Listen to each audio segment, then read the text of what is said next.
Hello, everyone. I'm joined by Ryan Clark, the founder of Gym Goer.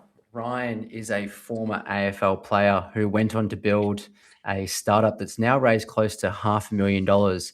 Ryan, thanks for being here. Welcome, mate. Hey, Cassie, how are you? Thanks for having me. Yeah, looking forward to having a chat and getting stuck in. Awesome. And thanks, everyone, for taking their time to jump on today as well. Ryan, most people know you as an AFL player. Today, they know you as a tech founder. That identity shift for a lot of people can be quite daunting. So I really want to start there. Who were you before Gym Goer? So I guess I was just a chilled out bloke. Growing up, my dream was to play in the AFL, and I was fortunate enough to do that. So I played for 8 years for North Melbourne and Sydney Swans, but I wouldn't say AFL was my entire life. Either though I definitely loved it from the age of probably 5 when I started playing. I also saw a lot more to life than footy. Still appreciated time with friends and family, but also loved traveling. So I think I definitely learned a lot from when I was playing footy. The drive, the motivation. I definitely think that's definitely helped me going from AFL player to startup founder. Yeah, amazing. I can imagine there's a lot of the mindset that you take being a professional athlete that you've now taken into a founder. So we'll unpack that in a moment. When did it first kind of hit you when you were playing AFL that, that might have been the final chapter and it was time to probably think about what's ahead? Well, I kind of knew from the beginning. So a little bit about the AFL. A lot of people don't know that the average career in the system runs for about 3 to 4 years. So the AFL Players Association do a really good job in motivating people to study and find an outlet and find what works for them post footy. So they're pretty much getting everyone ready for make the most of while you're playing as well as post footy. Unfortunately, I didn't listen as well as I should have, so I never did a degree, never studied, which got me into a little bit of a hurdle. But traveled when I finished and loved that, and that's when I kind of found the idea. Amazing. So I guess finishing football, you haven't studied, you hadn't, delved too much into the business world, but you had kind of this strong willpower to continue to do something. Like what kind of scared you more to, fail as being a founder or, being stuck wondering, what if, do I just go down a normal pathway in my career? Definitely been stuck wondering what if. I feel like failure hurts, but regret lasts a lifetime, definitely way longer. And I just always wanted to have a crack at something. Wasn't sure what it was, or yeah, I actually had no idea what it was. But I think Mhm. I owed it to myself and my future family to take a risk, to get in front. And yeah, without the uni degrees, I felt, and at 26, 27, when I got delisted, I felt like the 9 to 5 job, I wouldn't achieve that. So yeah, definitely back to what you're saying. Definitely didn't want to get stuck on what if. Well, it's really commendable, mate. I think about it, Mark Zuckerberg, I think a few of those others, they never finished uni when they started. So certainly, mate, it's great that, you trusted in yourself to go do something. I guess I want to then think about going back to, I guess, when Jim Go and the idea was born. So where did the idea actually come from? Was there a link to AFL there or when was that aha moment? So there's a little bit of a link back to when I was playing, but so I got delisted at the end of 2023, and so previously before that, I'd been on multiple 1 year contracts, and from then I always wanted to travel a year after footy. It gave me a bit of anxiety relief when I was about to Mhm. finish. I knew that when I was going to finish, I was going to go on holiday, so I ended up chucking a backpack through America and Europe for 8 months, and that's kind of where the idea came. I yeah, I got it when I had a lot of time myself and a realization of this is what I want to do. I love physical activity, love the health and fitness world, and I wanted to pursue that. So when I was traveling. Yeah, great. So just to unpack that, you love traveling, you love fitness, so you went over there, and I imagine coming from being a professional athlete to then going into a world of being remote and not having the discipline of training every day, you wanted to keep fit. Is that kind of where the frustration really happened when you're over there and you thought something could, something that could be better whilst traveling? Yeah, definitely. I feel like a lot of players when they finish, they kind of go into a They get a bit lazy. They don't really train. Mm. So then I really wanted to pursue that, get into fitness. So while I was training, then I found there was a bit of friction with finding a gym, accessing that gym. There's a language barriers there. So I just thought, like, how can we make this simple task easier? And while I was traveling multiple countries, multiple suburbs, multiple states, everything was the same. So kind of put pen to paper, reached out to Hyper, and went on from there. Yeah, great. I love that. We always feel that some of the best founders are those that are living and breathing the problem. So you really can actually feel the pain that the customer has. And that way, building a product around that makes you a bit closer, that hopefully then understanding their willingness to pay. So I think for you, understandably, you were traveling over there and you thought, great, this could actually be something because I would use it. And I'm sure, did you speak to a few other people early days to understand what their appetite to use your platform would be? Yeah, definitely. So, like, back when I was playing footy, Mm, we had to train while we're traveling, and that was always a big problem for like many years. But then when I had the time myself and speaking to other people I was training with, it was always a hassle. Like, everyone just wanted to pay $15 for a session, but you're wasting time with the waivers. And yeah, I definitely reached out to a few people through the advice of Hyper. Go out and get as much feedback as you want before putting money into it. So I reached out to so many people, had so many surveys mm. written up, and that kind of showed the way for me. Yeah, cool. And you speak about traveling. So going back to that time when you were traveling, and I think you reached out to us. Was that the first time that you kind of started something on your own? Yeah, yeah, definitely. Yeah, definitely. Never started a business on my own. Yeah. And how did that feel? And Was there fear, anxiety, excitement, there was bit of excitement. There was everything? also a lot of fear. Like, I'd spent a lot of money on my holiday. I just finished footy, didn't have a job to come back to, um, and yeah, it was extremely, it was a big, probably the biggest decision I've ever had to make in my life. So it was a Mm, big one, but I just thought, just throw the hat in the ring and give it a crack because I didn't want to regret it. yeah, that's good advice. Was there anything that you think, building this startup required that actually turned out to be wrong? Um, I feel like you've just got to have the self belief and self motivation. So there's two things that Mm, you definitely, I've realized that you definitely did need. And I can't, like, it is very hard to achieve what a lot of people try to do. So I haven't really found that out yet, but I am realizing that a lot of the things that I did think needed to be done, it's definitely a requirement. mm. How important early days, I guess, from that point of view, having support to also, helping, having I guess a team to begin with you, was that early on? And I guess, was our team able to help you with that through that process? Yeah, definitely. So I'm not too sure if many people know, but I've gone back a fair way with Cussy and knew his organisation. And I actually reached out to Hyper a few times while I was still playing footy. So I reached out saying, I've got this idea, this idea, this idea, like before. And they were really honest with me, saying, like, probably not, mate, probably not, mate.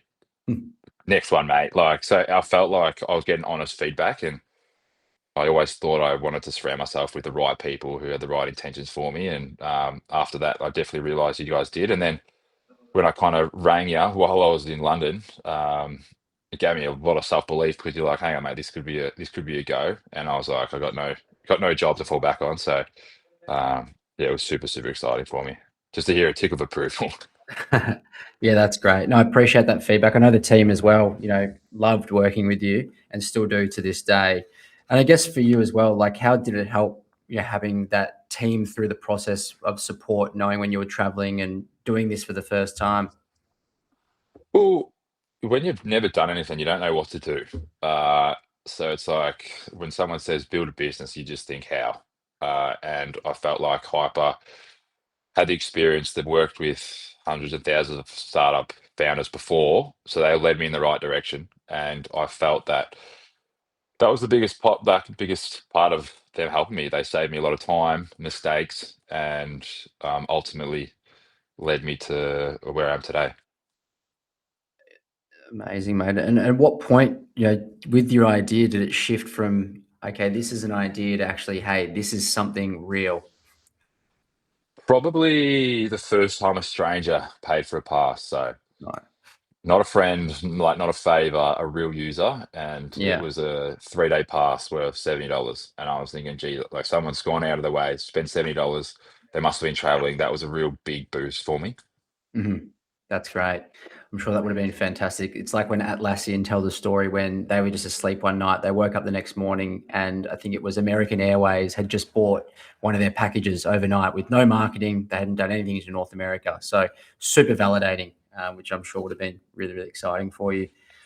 This next phase, and for a lot of our founders that are going through the accelerate process at the moment, I like to call it, the bulldog phase. So essentially how we want to be able to go out there and show traction, right? Like actually go out there, speak to customers and get that foot in the door that ultimately helps to raise that funding. So talk us through the very first gyms that you signed up to your platform. So if I go a little bit further back, Yeah. uh, when I was going into the gyms, as soon as I finished the holiday, I just had an idea, like we were still at the hyper stage. So I felt like as many gyms I was going to, I was kind of just going to them with an idea and then like a dream. And they didn't really take me seriously. They just said like, oh yeah, rightio mate. Yeah, that's a great idea, but like it's going to take you 9 months to develop it. Where is it? So that's when I kind of bootstrapped the whole process myself. Just said like, if I'm going to do this, I've got to go all in. Went all in. And then when I first went to that first gym, it was a local gym in Rosebud. Walked in, showed them the product, and it was actually something they could use tomorrow. That definitely helped me, and uh, me just selling it to them was pretty easy because I Mhm. truly believe in the product. But it was super exciting that a gym signed up and actually wanted to use it and gave me extreme confidence. That's great. So you physically rocked up to the gyms to try and speak to them? Yeah, yeah. I found out pretty early that not many gym owners reply to their emails. So yeah, I just physically went out there, went door to door. I ended up printing out a partner deck. So I went and got a partner deck printed out and then got a like a flash gym goal folder. So I physically gave it to the receptionist. So if the boss wasn't in, they could actually give the email physically to them. And I found that was a little bit of a success because it kind of showed that I put a bit more time in. And if something's looking nice on your desk, you're more willing to read it than in the mix with about 25 emails that day. Yeah, that's great. I absolutely love that, and highly encourage that face to face. I think early on as well, actually seeing that there is a person behind a business physically in front of you, they're always going to remember that interaction as opposed to a flurry of spam emails that we all get these days. How many, talking back to as well, you mentioned that, I guess, how many rejections was there before you finally got a yes? I think I had a decent strike rate at the start, Yeah. but I feel like it's getting a little bit harder with the bigger gym chains. I'm finding it like when I get a couple gyms in the one area, they tend to tag along and all join up. But Mm. you definitely get a lot of no's. But then from that, I try to ask why. How would you say yes? Is there an opportunity where I can speak to you in a couple of months, give your idea of this? Like, try to get a bit of feedback, not just accept a no. So I'm a bit of a pest, probably, but I feel like just trying to get a bit of more out of them instead of just an easy no. Uh, and then I start to accumulate 50, 100, no's of gyms, and then hopefully build that into my next phase. Yeah, right. So, mate, two things that you kind of talk on there, which is fantastic, is that, the domino. So once you get one partner on board, the next will fall. I think that's great. We see that a lot happen as well. And then two, waiting for feedback, instead of a no and then being upset about it, really digging deeper as to why. So that's great. Um, what did you actually say when you walked in there? To the advice of some of those people that are going there and speaking to partners, what was actually the advice that you were actually going in there, and how did you structure it? So it's actually a bit more daunting than I thought. Rolling in, and there's probably like a couple of people in the line to buy a day pass. So you're speaking in front of different people, and something I hadn't really done before. But I just go something like, "I'm Ryan from Gym Goer. I'd love to help you make some extra revenue without any sign up fees. If you give me 5, 10 minutes, I'd love to go through it." And then I'd say something like, "We've made X gym around the corner, an extra $1,500 this month." So I think that's also why it's helping me because I am making money for gyms, and then I'm proving that. Without that, it's just kind of just someone just listening and saying yes to a random person walking through the doors. Yeah, great. So you've gone out there and you've started to build the product, you've signed up some gyms, and now you're thinking, okay, great, I need to now go raise some funding to help me really accelerate the product development, start to actually potentially shift to go full time. So let's talk about how you went and did that process and quite, get specific. So what was the first approach in trying to find investment, and kind of what was the steps before that first investor came on board?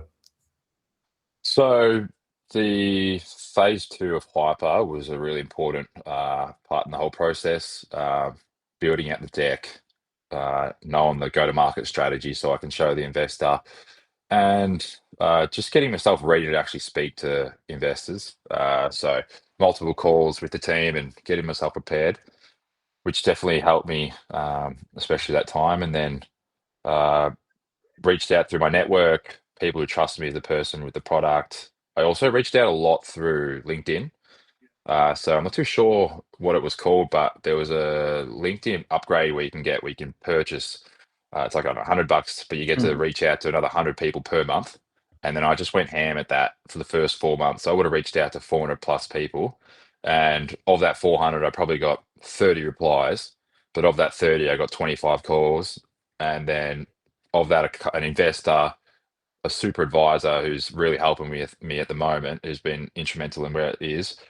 And then I also probably got 20 calls of just advice, so people just giving them their time. Wow. So of the 400, one or two stuck, but I got advice from 20, and then I couldn't really care less who didn't reply. But it's more just the people who did say yes, and I'm really thankful for their time.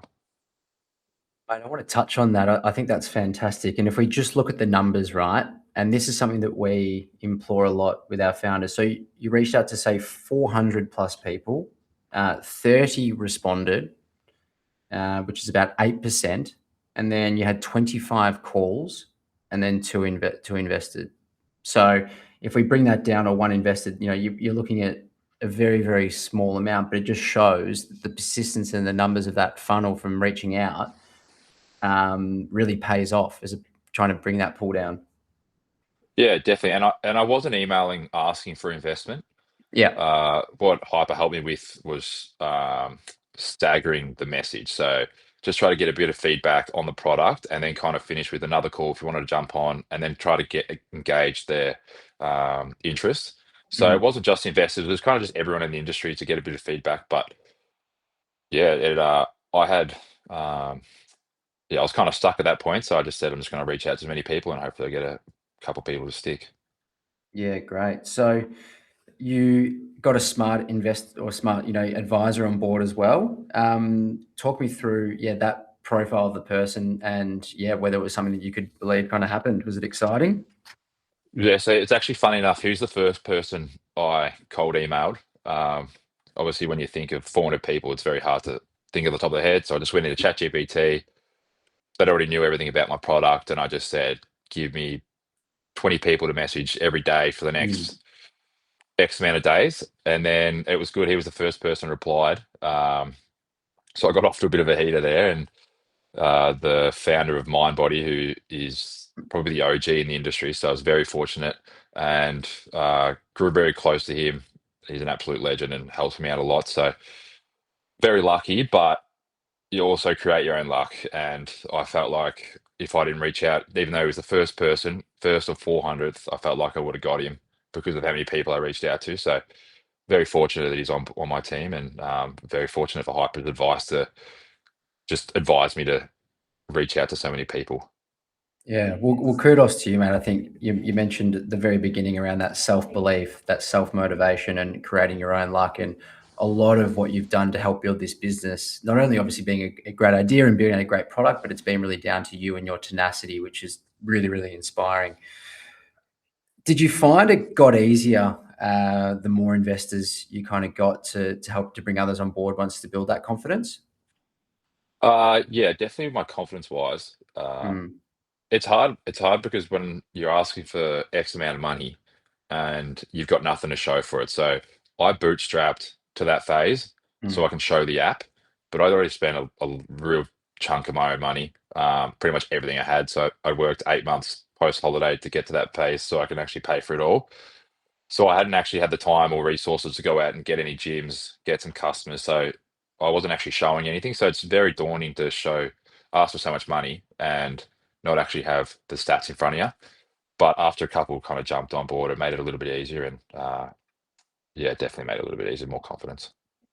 Yeah, fantastic, mate. So breaking that down, you were working, I think at the time was like in a labouring job whilst building this out to bring in income to essentially cross that chasm. When was that exact moment that you decided to go all in on gym goer? Yeah, so if you know me, I'm not a tools bloke. So as soon as I finished on my holiday, got stuck into the tools, laboured, extremely physical activity, and waking up real early, working early, getting home at 3, and then just getting stuck into gym goer, reaching out to developers, doing as much as I can. So I was kind of doing both at the same time. And as soon as I'd paid off the development fees, I was fortunate enough to go full time on the app. I was still not paying myself pretty much anything, but it allowed me the luxury of going full time on it. And it's crazy how much more you get done if it's your only thing to think of. Mm. I try to see it as I got no plan B and I've got to give everything to it. And um, yeah, it was a definitely big move because I don't have a job if it doesn't work out, and I'm wasting 3 to 4 to 5 years if it doesn't. I got to start fresh, but it's a risk I'm willing to take. Yeah, great. I mean, how do you feel about the decision now? You know, you're waking up though pretty inspired on your mission. What's the feeling? Uh, yeah, you get a lot of ups and downs. Like a lot of the time when you're thinking, "Geez, this is so hard." Like, what am I? What was I thinking? But also, like, I'm in love with it. I'm a bit of obsessed. And I'm really glad I found something post footy that I truly do love. Mm. So you get a lot of wins. I get a few wins, a lot of losses, but I'm definitely so happy that I made that jump so early. I'm learning a lot on the way, and I'm only going to keep learning. Yeah, great. No, I love that, you're saying that, something you truly do love, which is fantastic and really focusing and, every day, you wake up, with that, which is fantastic. I want to know, what you're looking to do next, mate. So I know that you've gone through this raise, you've got the product to market, you've started to get some gyms on board. I think you're focusing on Victoria to begin with.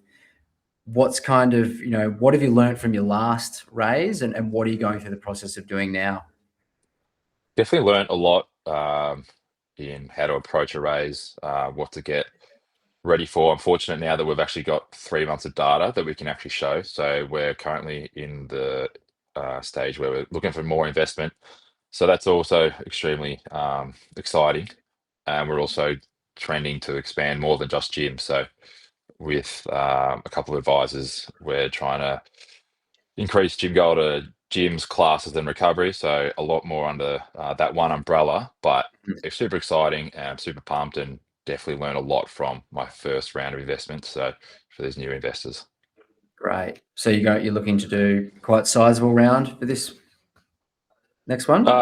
Yeah. A decent chunk again, which is I think it gets even more daunting when you're asking for Yeah. more money. But I'm extremely confident and believe in the product, so I believe it'll work. And hopefully, this money then we can start to expand out. I'm doing a lot myself, so with this money, it'll be go towards expanding the team, and then try to get the best people in the best role around me. And um, yeah, I always want to get people better than me in the team, so it'd be great to get some people in sales, a couple in marketing, and really looking forward to that. Yeah, fantastic. And then in terms of geographic expansion, you're looking to grow to other countries as part of that, or is it more just try and dominate more of Australia? What's the plan there? So the plan is we're trying to take a bit of a leaf out of Facebook, kind of just control Harvard. So our Harvard is the CBD down at Sereno in Mhm. Victoria. So we've got gyms there, and then we've got to build out the class product as well as the recovery product. Make sure that's successful. So whether that takes 4 months, 6 months, 8 months, once we nail down Victoria, then we'll go up to New South Wales, Queensland, hopefully uh, get Australia. And then after that, we'll look elsewhere. But before we scale, we want to make sure that our products is product market fit and ready to go to other countries. Yeah, fantastic. For those listening on as well, love to drop some questions as well. We're going to have some time before we jump off at about 12:50, so feel free to ask away. I guess, Ryan, summing up all that too, for someone who's watching this that might feel stuck between giving it a go or is going through the process now and kind of wondering what to do next, like what would you kind of say directly to them? Uh, I feel like nobody's gonna do it for you, like, no one's gonna do the work for you. So nobody gets in front in life when they just follow the same schedule as everyone else. Don't take the risks. Feel like if you wanna get in front, you've gotta take a risk somewhere in your life. And sometimes you just gotta say, "Fuck it," and give it a crack and take that leap, and if it doesn't, you learn from it. Um, and if it doesn't work out, at least you can not regret it. I've always feared, um, growing a bit older and not saying that I had a crack at it. So while I'm younger, I just thought, give it a crack. So that's the yeah, biggest Yeah. message. Just to throw it all out there. Yeah, great. And I think that's great advice. And the themes throughout today that we've uncovered that you've spoken about in terms of, going out there and just walking into a gym, that self-belief, going out and speaking to 400 potential advisor investors and it coming down to a couple, all of that, comes down to you just giving it a crack and not being afraid to put yourself out there, which is awesome. So yeah, again, mate, well done. And it's been a pleasure to uncover those points with you, which I can't wait to summarize after. Just got some questions as well from those listening too. So, yeah, Jonathan, did any of your investors have industry experience? Yeah, a few had an industry experience, so they knew it a little bit, but not hugely. Like the people that we're going towards now with the bigger check Mm, size, they're definitely in that industry. But for 400,000, not as much. mm. I feel like at that stage, they're just trying to see like the type of person you are. Are you happy to pursue it? Um, but yeah, to answer this question, not necessarily. Yeah, it's an interesting point. Like they really want to see who is the founder behind the business, and there's so much pivoting that can go on early days with many startups. So understanding, okay, if I'm going to back this person, are they willing to push through those tough times, and can I trust them? Just trying to see if we've got any other questions coming through. Any from the crowd? We've got some typing, which is great. Here we go. How do you feel about becoming a salesperson from an AFL player? I think this would have been a hard Uh, transition given your background. yeah, definitely, definitely. Like, there's so many things that's been really hard. Like, for example, giving out flyers in a big public space is like you just understand how much more respect you have for people just handing out flyers. Like, you just Mm, there's so many looks you get. Like, they just think they're so much better than you when you're handing out flyers. There's so many little things you got to get out of your comfort zone. Like, I don't think anyone enjoys doing this stuff, but it's the sacrifice that you just got to be willing to do. I'm starting to find it with social media. I don't like posting. I don't like getting out there. I don't like telling my story, but it's just something that I need to do. And whether it's sales, whether it's giving out flyers, whether it's posting the content that needs to be posted, I think it's just a massive sacrifice that not everyone wants to do. And that's probably the benefit in why it works to the people who does. yeah, great. Got to get comfortable being uncomfortable, hey? Yeah, yeah, yeah. Like I hate speaking in front of people. I hate always have and yeah, let alone posting stuff on social media that you never really thought you'd be doing, but yeah, you got to do it. And speaking to a few hundred people today. Yeah, yeah, yeah. Uh, Another good question too is how much equity did you have to give away for the 400,000? And yeah, if you want to talk about how we work together to structure that. Yep. So I didn't really know how to estimate my business, so hyper estimated, evaluated my business. So valued it at 4 million and gave away 10%. And then I also had some advisors there, so advisors I also gave equity to. And then for my next round, I'm willing to give about 15 to 20%. I feel like yeah, the reason why I bootstrapped so early was so I had a lot of percentage to give away and equity to give away. So I really want the right people around me and the right investors around me. So we can really get this thing going with the right money. Yeah, great. So yeah, just to summarize that, we use few methodologies to come up with a valuation. In this case, it was 4 million, and then raising 400,000 equates to the 10%. That's how the structure works there. And yes, Jonathan, as we progress further on the Burkers, we're able to show that higher valuation. Sean, good to see you, mate. As a question, will you ever look to move into subscription-based revenue model instead of one-offs? Um, never going to say never. I'll always have the one-off market. I feel like I'm trying to bridge a gap for accessibility. So whether that is, if you don't have the money for a 6 month, 12-month, 18-month contract of any form, I feel like there's so much benefits to just going to a gym, going to a yoga class, going to a sauna, one off. So I'll definitely keep that as the foundation of the company. But then maybe down the track, we might bring in like a gold membership where they subscription based, where they can access multiple gyms or everything under the app. But I do really want to. I do believe in the pay per pass model, and I don't believe in any of the you put money in and you get credit as codes, and then them credit your purchase pass. I don't want to muck around with any of that. I just want to be real. You pay for what you get. Awesome. Ryan, thank you so much for today, mate. If anyone wants to reach out to you, what's the best way to contact you? Just reach out on Instagram, the Gym Go Instagram.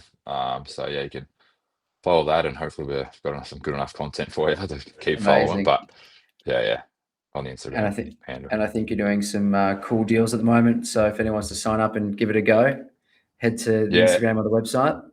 yeah. If you're in Victoria, we're paying for everyone's first gym pass up to $20. So perfect time to get out there, bring your friends, family, and just live a healthy life. Get into a good routine, and start trying to get to the gym a bit more often. Amazing. Ryan, love the mission. Love all the insight of today. You just made everything feel simple, and giving everyone the opportunity to do the same, which is awesome. Wishing you the best for this year and your upcoming raise. And yeah, again, thanks very much for jumping onto Apollo and sitting down today. Too easy, Cussy. Thanks for having me. No worries. Thanks everyone for joining, and look forward to speaking to you all soon.